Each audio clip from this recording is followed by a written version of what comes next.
Madam. నమస్తే madam మన ఇంట్లో ముసలోళ్ళు ఎవరు ఉన్నారు మేడం? దేనికే పెన్షన్ రాస్తారు మేడం. ఎంత? నెలకు 2,500. 2,500? సరే రాసుకో. ముసలోళ్ళు ఉన్నారు మేడం? ఉన్నారు. పేరు? నెల్లూరు నీరజ. ఏది మేడం? నేనే. మీరు ముసలోళ్ళు లేదు మేడం, జుట్టు నల్లంగా ఉంది. ఇందాక రంగేశా.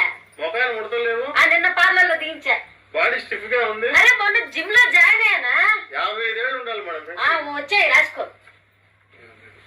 మేడం మీ ఇంట్లో గర్భవతులు ఎవరు ఉన్నారు మేడం? దేనికి? గర్భవతులకి నెలకు 10,000 రూపాయలు కనిన దాకా ఇస్తారు. కనిన తర్వాత బిడ్డ పుడితే బిడ్డకి 1,00,000 రూపాయలు వేసి 2 ఎకరాల పొలం రాసేస్తారు మేడం. అవునా? సరే ఆ పేపర్ ఎట్టి ఇప్పుడు రాసుకో. చెప్పండి మేడం. నెల్లూరు నీరజ. నేనే. కడుపుతో ఉన్నారు మేడం? అయ్యో ఇది తిని పరిసింది అనుకుంటున్నా. లోపల ట్విన్స్ ఉన్నారు. మొత్తం 4 ఎకరాలు 4 లక్షలు రాసుకో. రేపు నెల నుంచి పంపించు. అమ్మా పెన్షన్ కోసం టెన్షన్ లేకుండా అబద్ధాలు